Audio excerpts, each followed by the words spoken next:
Bassoumou Mbare. D'abord, je vais venir aujourd'hui sur la toile. Sortir un peu du Sénégal, vous dire la vérité sur la sous-région. La vérité en est que depuis 2 ans, on demande le départ de la MINUSMA qui était au Mali. Oui, on demande leur départ. Et on l'a obtenu. Et les militaires ont 6 mois pour se préparer. Et sur ces 6 mois-là, d'abord le Mali, vous avez tout gagné. Félicitations, on a tout gagné, nous les panafricanistes.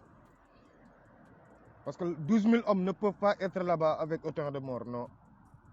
Il faut qu'on les dégage. Mais là, ce qui reste, c'est respecter la dignité humaine. C'est-à-dire collaborer entre vous militaires. Ils ne font plus de patrouille. Ils ne bougent plus. Mais quand même, ils ont le droit de faire le marché en tant que civil. Ils ont le droit de sortir en tant que civil, se promener, aller voir les amis, les connaissances. Ça, je pense qu'il n'y a pas de danger pour le Mali. Le danger pour le Mali qui s'est posé en est que une tentative de coup d'État que nul n'est censé ignorer. Parce que l'imam Diko, revenu de la Mauritanie, on veut nous faire croire que nous les Africains, on ne croit pas à l'islam parce que le Mali doit être une république islamique. Je rétorque, non, et négatif. Le Mali ne peut pas être une république islamique parce qu'il y a les Dorons. Il y en a qui ont gardé leur culture africaine. Il y en a qui sont restés africains. Il y en a qui ne sont colonisés ni par la religion, ni par les religions, ni par les Occidentaux. Ils ont gardé leur culture. Ça, il faut qu'on les respecte. Et la laïcité, il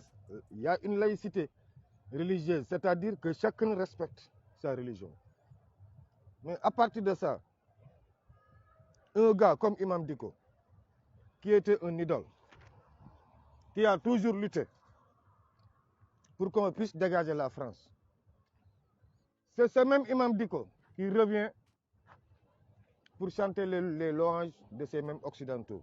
en nous imposant l'Arabie Saoudite. Et l'Arabie Saoudite, je pense que si on dit des salafistes, c'est des salafistes, je ne sais pas, c'est des moudjahidines, je ne sais pas. Mais nous ne sommes pas des Saoudiens. Nous, Africains, nous ne sommes pas des Saoudiens.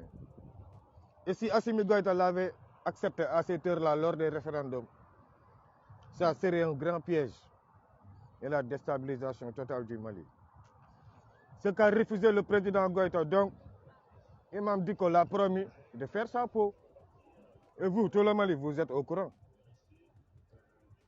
Ce qu'il n'a pas réussi. De retour en Mauritanie, on a récupéré son passeport diplomatique. Oui, on doit récupérer ça parce qu'il n'est plus digne de confiance. Quelqu'un qui prépare un coup d'État pour son propre pays. Quelqu'un qui prépare pour déstabiliser M. Assimi Goïta, non. Il ne mérite plus la confiance du peuple malien. C'est comme le gars Omar Mariko que j'ai rencontré ici. C'est Omar Mariko que j'ai rencontré l'autre jour. C'est ces gens-là qui sucent l'Afrique, qui vivent au dos des Africains, qui nous parlent aujourd'hui de l'intégration africaine. Non, je ne suis pas d'accord avec eux. L'Afrique doit être africaine, dirigée par des Africains, gouvernée par des Africains. Mieux vaut avoir des tuteurs africains qu'avoir des tuteurs blancs. C'est sur cette nouvelle ordre-là que nous sommes. Nous, Nord-Africains. Omar Mariko, vous êtes là en France, je suis là. Je te lance un défi.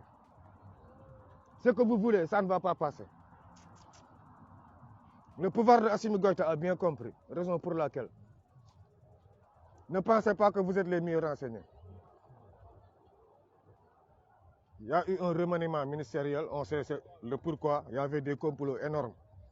Complots énormes pour déstabiliser le régime de Assimi Goïta. Et déstabiliser Assimi Goïta, c'est déstabiliser tout le peuple malien, pour vous dire. Je ne comprends pas pourquoi pour votre poche, vous voulez déstabiliser notre Afrique, vendre notre coin.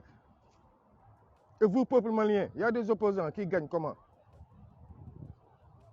Ils donnent aux Occidentaux des garanties sur le pétrole, sur l'or, l'uranium et tout, ils donnent des garanties. Ce qui fait qu'ils gagnent leur part à partir de l'Europe. C'est ça, c'est ces hommes-là qui se disent des Africains aujourd'hui. Non, je regrette. Et ils savent que si Sonko passe, et il va passer, parce qu'actuellement au Sénégal, il y a un dialogue triangulaire. Pour descendre chez moi, parler à mes jeunes. Dialogue triangulaire, ça veut dire quoi? Gars, waxtaan mu ngi am de. Di ngeen dégg ñu toog na leen Sonko ak Macky Sall ñu ngi waxtaan. Moo tax dëkk bi ne tekk. Di ngeen dégg ñu bëri ne leen du dëgg nii. Dialogue boo gis si àdduna triangle la. Téléphone nekkul à deux ku la ne téléphone à deux la waxula dëgg. Système am na boo yu mu ne système la ñuy wax man leen système pour maire yi ak paa yi ko dégg système parce que dama ciy wax ak maire yi paa yi ba dañ ma naan lan mooy système.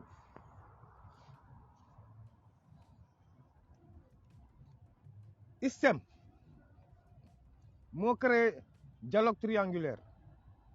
maanaam dialogue intermédiaire la yow boo téléphoné nit boo ko ne allo day daw une seconde ba ci récepteur bi mooy ci satellite bi satellite boobu une seconde am ak sa téléphone la yow pour mu dugal ko ci beneen téléphone bi une seconde la pour nga jot keneen ki 3 secondes la lay def entre yaax keneen ki ngay jot kon yéen ñett ay wax yow ak récepteur bi nekk ci kaw ak keneen ki ngay waxal muy ñett kon Sonko mën na waxtaan ak Macky Sall wi pourquoi pas sax à travers Pierre Atepa Goudiaby Sonko mën na def dialogue à travers les khalifes généraux mën na def dialogue à travers les généraux dignes mën na def dialogue à travers multinationales yëpp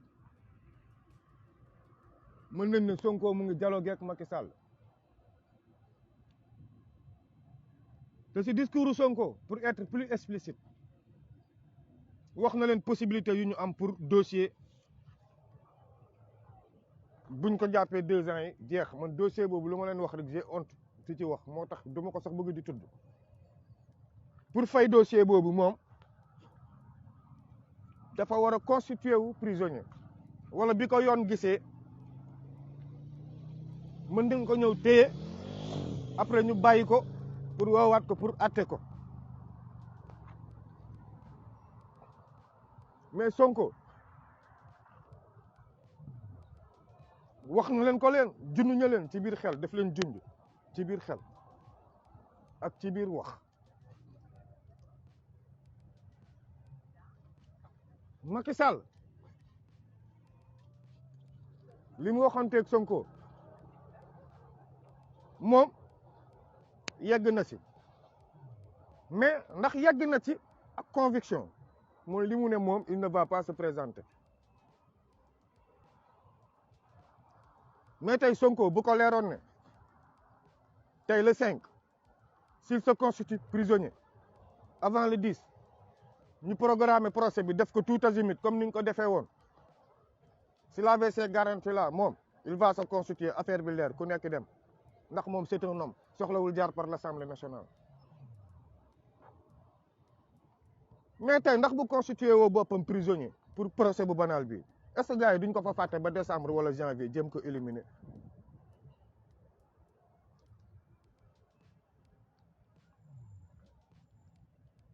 Sonko moo gën a pare Macky Sall moment bi pour dugg ci biir kaso bi que Macky Sall moo gën a pare pour tëj ko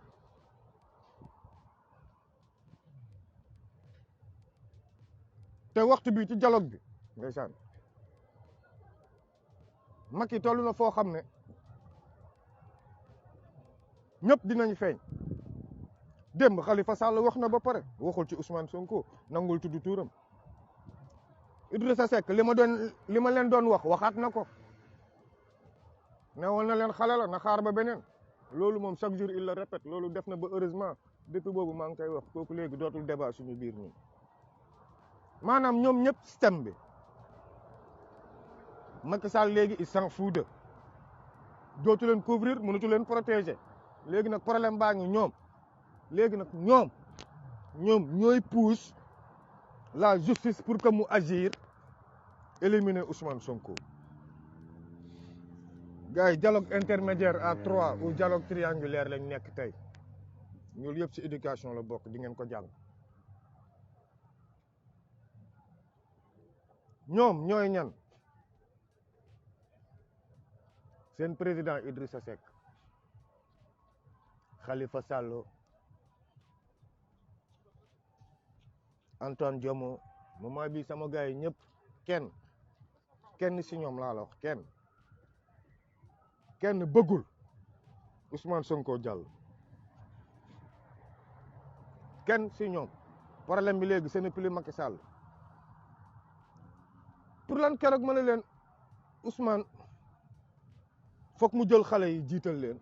teg leen sur la table parce que ñi ko wër bu xamoon seen démb xam seen judd ndax dina nangu ànd ak ñoom. dialogue triangulaire Khalifa Sall mbëkk na, Idrissa Seck mbëkk na,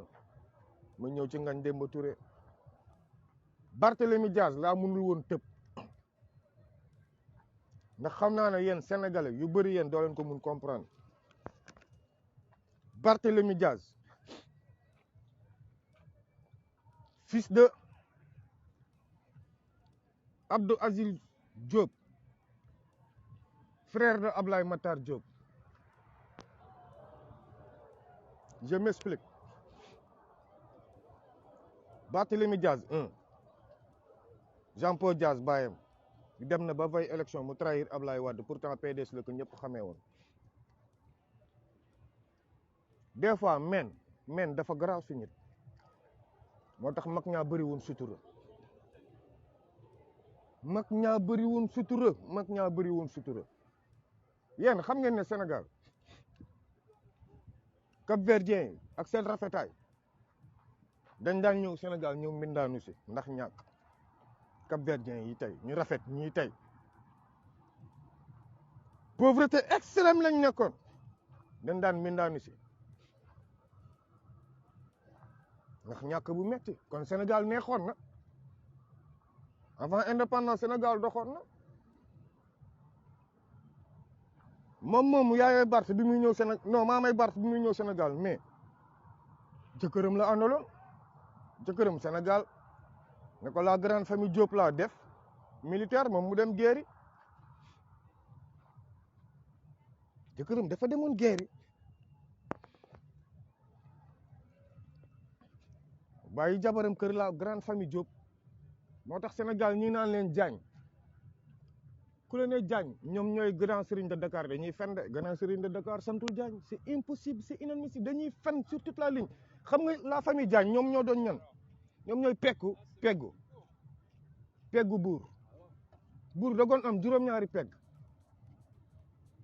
gis nga sabar yi ñuy tëgg def si juróom-ñaari bën yooyu buur dogoon am juróom-ñaari pegg maanaam ñoo xam ne bu buur demee fenn kii bu buur di waaj a naan moom mooy naan bu buur di waaj a kii moom mooy def lii bu buur di waaj a def lii moom moo koy def kii nag Pa Diagne ñi nga xam ne moom bi grand serigne de Dakar maamay Barthélémy Dias bàyyi fi jabaram dem guerre def 8 ans de guerre grand serigne en tant que kilifa tooñ jabaram ci ginnaawam ba pare assumer ay responsabilités am nay leer Jean-Paul Dias papam de ko reconnaître ngente jullit muy Abdou Aziz Diop la sant moo Ablaye Matar Diop ñoo bokk benn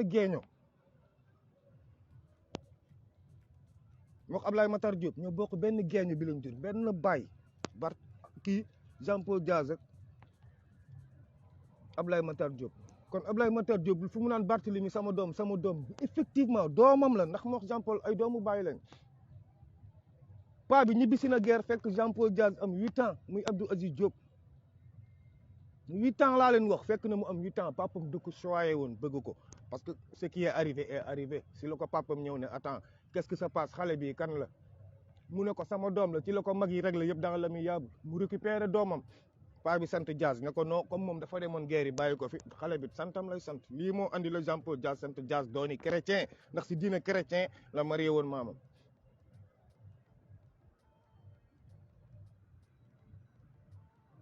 men moo fort xeet boobu tey bu ñu demee ba lu ñu nàmp bu ñuy dem bay waaj a réussir dara war loolu dem defi leneen demaat war loolu dem defi leneen est-ce que da nga leen di jàppee ñoom ay coupable non des fois ween mooy coupable pas yow Sénégal kër yu bëri am na ay métis mais mag ñaa bëri woon sutura xam nga lan moo leen def métis mos naa ko wax sama benn live affaire u Barth bi laa bëggoon dugg mais dama ne woon c'est trop tôt dafa teel yenn yi bu wax jotee nga koy wax parce que Barth bu dëggalee bopp da nga koy wax fi mu jógee ñëpp a ngi wax di ko jiiñ pa Basirou Diagne waaye yéen tam moom Basirou Diagne dafa mag Jean Paul Diaz 15 ans bay nekk papam Diop la sant Diop Ablaye Matar Diop ak Jean Paul Diaz bokk benn baay bokk benn kër ju bu ñu juddoo bokk benn ngénte bu ñu leen ngénte rendi xar comme moom diñ ko rendilee xar ngénte ko ngénte l'islam ngénte jullit nodd li xam ci nopp yi loolu la Jean Paul Diaz am bàyyee ma ko def chrétien après 8 ans te bi bàyyam teel a décédé tam son père a toujours pris ses responsabilités kooku tey bu ñëwee tey àndax Sonko ba mu yàgg na ko Sonko da ngay xaar fa laa leen doon waxee yéen ñëpp bi mu leen ne coalition bu mag bi mooy affaire boy town jël boy zig bi teg ko à côté te léegi nag bu si Macky génnee la ñu bëri di feeñal seen bopp bu ci Macky génnee ñu bëri daañu feeñal seen bopp di andiwaat beneen proposition toll nañ foo xam ne xeex bi nii li ma leen waxoon daa leen ni waxaat de projet bi la ñuy sauvegarder te Ngagne Demba Touré bu ko cat jàppul yéen mag ñi boo leen ko encadré bu ko cat jàppul bu ko cat jàppul boo leen ko encadré dëggantaan addunaa ngi suñu kanam proposition bi nag mooy moment bi système bi yëpp ñu ngi xeex ak Ousmane doo xam kanax kana far doo xam kanax kana ci bokk doo xam kanax kana war jege ak kanax kana warta jege boo yuuxoo ni Mimi Touré kaay da ngay xam ne ci système bi la bokk yàgg na si lool koo yuuxu woo ko rek mu ngi ci système bi mos na jaar ci système bi Déthié Fall ñitu système la ci biir système bi la yoroo Macky Sall si boppam il a ses propres candidats yoo xam ne nekkuñu APR bu jotee daa ñu leen wax candidat Macky Sall yi ñuy dégganteeg moom ci néeg ak fépp yooyu yëpp daa mu ñëw lu jot rek ak heure biñ koy wax xam nga munoo paraxe dem yàq carte gi benn candidat dong la Macky Sall sóor koo xam ne bëggul mu faru bu rendee Ousmane Sonko mooy Bassirou Diomaye Faye moo tax moom dañ ko faxas teg à côté bokkatu moom tam du bokk moomaay mook Sonko bokk ka Sonko nag pour mu bokk li ma leen wax rek dialogue triangulaire bi te dialogue triangulaire bi Sonko askan wi xas nañ ko xoj askan wi lekk nañu xelu Ousmane Sonko ba pare askan wi moom nañu xolu Ousmane Sonko ba pare ku yaakaar ne Sonko moom askan wi moment bi di da ngay nax sa bopp askan bee moom Sonko ndax bu doon Sonko moom kese bu ko neexoon léegi dialogue jox Macky Sall ay garantie du am enquête du am dara mu falu léegi topp leen ñoom ñëpp tegaat ci biir système bi mais il a dit non ma waxaat leen ko léegi boo leen déggee ñu naan leen moom moo bëggul jàmm ak moom mooy daw lii moom mooy daw lii du dara système bi la ñu bëgg a maintenir système bi mooy ñi fi doon baax di continuer baax ñi fi doon baadoola di continuer baadoola système bi mooy fi daan taa daaw ren nañu fexe ba genn wàllu gi taa buñ ko dépanner lekk xaalis bi déwal na lépp taawaat pour financement yi duggaat système bi mooy plan culturel ñoom ñoo ko moom plan éducation ñoom ñoo ko moom li leen neex moo fay dox li leen neexul du fa dox système bi mooy kumba am ndey kumba amul ndey système bi mooy justice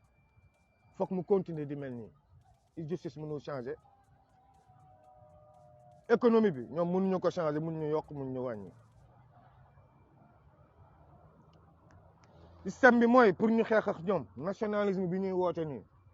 moo tax temps yi may seetaan politiciens yëpp je ne vous le cache pas Tahirou Sarr maa ngi suivre ay émission am ça fait 6 mois comme dama koy yéex a dugg ci ay gardam maa ngi dugg ci ay émission am di andi nationalisme boobu te nationalisme boobu moo tax depuis 2014 ma teel a topp Marine Le Pen déglu ko xam fi mu jëm Trump ne prip ma topp Trump kenn xamul lu may wax man léegi ñii c'est des nationalistes mais pas des racistes entre le nationalisme et le racisme boo deful attention rek dugg ci piège boobu c'est deux mots différents